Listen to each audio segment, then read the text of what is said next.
बढी चाहिँ कुरा नगराको सिस्टममा अलिकति कुरा गर्छ आलु पनि दोष एक गरेर राम्रो आइडिया हो हैन त्यो त्यहाँ अफिसमा बोलाउने काम नगर्नुस् यही गाडीले जानुस् दुकान हेर्नुस् रेट लेखिरहेको किताब मतलब निकाल्नुस् हैन मोटै किताब चाहिएन हैन यो गरेर चाहिँ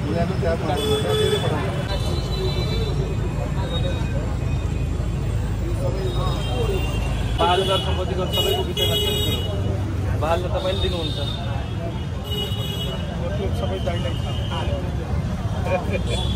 त्यो सबै दाइलाई भाडा दिनुहुन्छ भाडा त दिन्छ कति भाडा दिनु भइरहेछ भाडा त कति होला कति 15,000 कि 20,000 हो त्यो दाइलाई नै थाहा होला सबै 15-20,000 भाडा हो त्यसो एग्रिमेन्ट त केही गर्नुभयो होला त सबै दाइलाई थाहा होला के हो चाहिँ नि अब चाहिँ नि कम्तीमा चाहिँ नि करको दायरामा सबैजना आउनु पर्यो एउटा सिस्टममा सबैजना आउनु पर्यो यो अनुगमन पनि हो र यो एउटा सचेतना कार्यक्रम पनि हो सचेतना कार्यक्रम भन्दा पनि अब चाहिँ नि हामीहरू चाहिँ नि आफ्नो आन्तरिक स्रोतलाई कसरी वृद्धि गर्ने भन्ने विषयमा लागेका छौँ र त्यही आन्तरिक स्रोत वृद्धि गर्ने क्रममा चाहिँ नि यो चाहिँ तपाईको अनुगमन मात्र होइन यो हामीले चाहिँ तपाईहरुलाई करको दायरामा आउनै पर्यो हामीले योभन्दा पहिले नि आजभन्दा 3 महिना पहिले नि सबैलाई सूचना जारी गरिसकेका छौँ कम्तीमा तपाईहरु चाहिँ व्यावसायिक प्रमाणपत्र बनाउनुस् पहाल कर बुझाउनुस् भनेर सबै सूचना गरिसकेका छौँ र उहाँहरु नआउनु भएको हुनाले नि आज हामीले चाहिँ नि पसलमा पुगिकन तपाईहरु चाहिँ करको दायरामा आउनुस् भनेर आग्रह गर्नु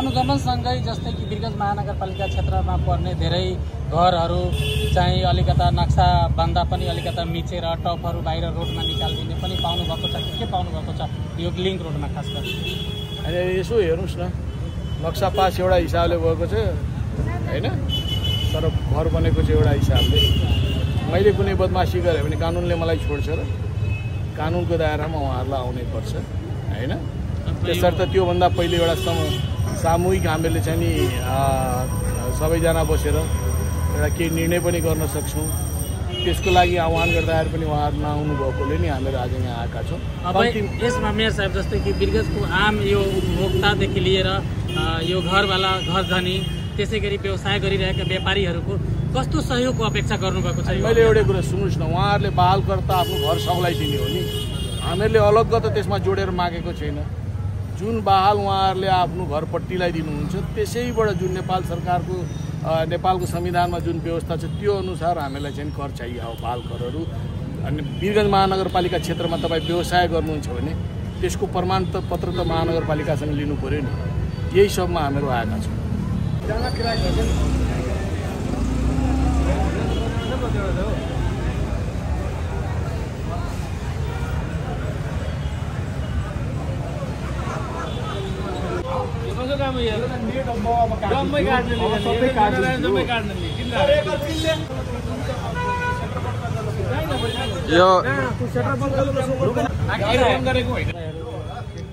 यो अनुगमन हो पुरै टोली वीरगञ्ज महानगरपालिकाको यहाँ आइपुगेको छ यो खासमा चाहिँ हाम्रो के हो भनेपछि वीरगञ्ज महानगरपालिका क्षेत्राधिकारमा जति पनि व्यवसायीहरू हुनुहुन्छ उहाँलाई अलिकता कानुनी दायरामा ल्याउने वैधानिक बनाउने अब कारोबार गर्नुहुन्छ व्यवसाय गर्नुहुन्छ तर व्यवसाय दर्ता छैन अब व्यवसाय दर्ता नै नगरिकन उहाँले कारोबार गर्नु भने त्यो कारोबार पनि मान्य हुँदैन उहाँहरू अहिलेसम्म खालि आन्तरिक राजस्वमा मात्रै चाहिँ आफ्नो कारोबारको चाहिँ आयकरहरू त्यहाँ बुझाउनुहुन्छ तर जहाँनिर बुझाउनु पर्ने त्यहाँ बुझाउनु भएको छैन व्यवसाय दर्ता लिएर चलाउनु पर्ने व्यवसाय गर्नुपर्ने त्यो व्यवसाय गर्नु भएको छैन हाम्रो उद्देश्य के हो भने उहाँहरूको वैधानिक होस् उहाँले आफ्नो जुन पनि व्यवसाय गर्नु भएको छ त्यो व्यवसाय वैधानिक रूपमा चलाउनुहोस् त्यसमा हाम्रो कुनै आपत्ति छैन तर हाम्रो जुन स्थानीय तहलाई वीरगञ्ज महानगरपालिकालाई जुन बुझाउनु पर्ने करहरू छ त्यो कर पनि बुझाउने अहिले उहाँलाई यहाँ मार्फत नै मैले जानकारी के गराउन चाहन्छु भने अहिले आन्तरिक राजस्व कार्यालयमा पनि हाम्रो वीरगञ्ज महानगरपालिकामा कर नबुझाएर त्यहाँ कर लिँदैन अब त्यसकारण चाहिँ यसबाट एउटा पनि सूचना जाओस् कि कम्तीमा आन्तरिक राजस्व कार्यालयमा बुझाउन जाँदाखेरि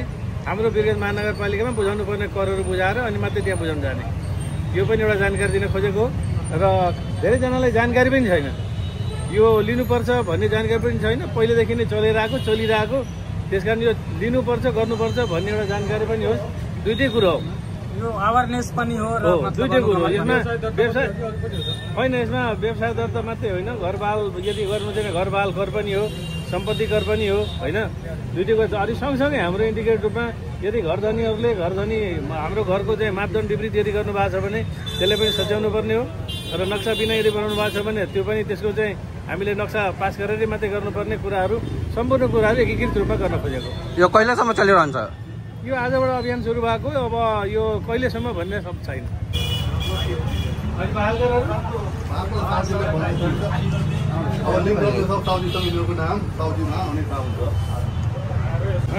त्यो त कागजहरू चाहियो। कागजले 5 बजे स्टाफ गइसकेको छ कि, अनि भोलि बिहान म बनाउनु पेस गरिदिन्छु। मेरो मोबाइलमा लेख्नु न। 40 दिन भइसक्यो चिठी आएको। कहाँ आएको छ? 12 महिना 12 गते चिठी आएको छ। बुझ्नु भएको छ नि कहाँ छ? को शान्तिले चिठी गएको छ तपाईँको। कहिले बुझेको छैन त? अवधेश प्रसाद अभी 16 कोई भी अवधेश प्रसाद इधर का भी ना इधर का नहीं, उधर प्रसाद आगे है। सोना देवी शाखा हुआ तो काठमाडौँ रहता है वो। यो घर कसको नाममा छ? सोना देवी के साथ। त चिठी यहाँ गएछ नि, यो मान्छेले बुझेछ नि कसको नाममा अस्तिमा नाम लेख्नु पर्थ्यो नि। लाख वर्ष छ। 16 पर्ट्युस त को पर्ट्युस तपाईँले स्टाफ हो। दिएन जानकारी त्यसरी हुन्छ? साउ काठमाडौँ बस्छ, म साउ होइन। ठिकै छ। अनि त्यहाँ साउजीलाई खबर गरिदिनु। साउजीलाई खबर गरिदिनु पर्ने। ठिकै छ दाजु, तपाईँहरूले कल गरिदिनु। एउटा चाहिँ नि आउनु पर्यो। सुन्नुहोस् न, होइन, एउटा मिटिङमा त असारमा सबै तिराइसके। सन्तोष शाहको त्यो कागज लिएर आउनु पर्यो। हप्तामा कागजमा पठाइदिन्छु। अनि अशोक बितिसक्यो, मरिसक्यो कि, अनि उसको नाममा नामसारी भएको छैन। ठिकै छ। नामसारी नबसे पनि त किराया त उठाइराख्नु पर्छ नि दाइ। फोन नम्बर 98 होइन, यहाँ चाहिँ सुन्नु न, मलाई थाहा छ। यहाँ आएको त्यो शैलेन्द्र दाइ बसेको बेलामा होइन, शैलेन्द्र श्रेष्ठ यहाँ ठुलो छ कि, तिर्न त तिर्नुपर्छ। उठाउने बेलामा 1000 उठाउने, तिर्ने बेलामा 500 तिरेछ कि होइन।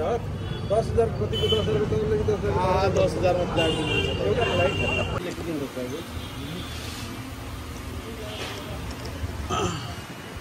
लिइहाल्नु है। त्यो आफ्नो त्यहाँबाट आलुको पत्र व्यवसाय दर्ता होइन भने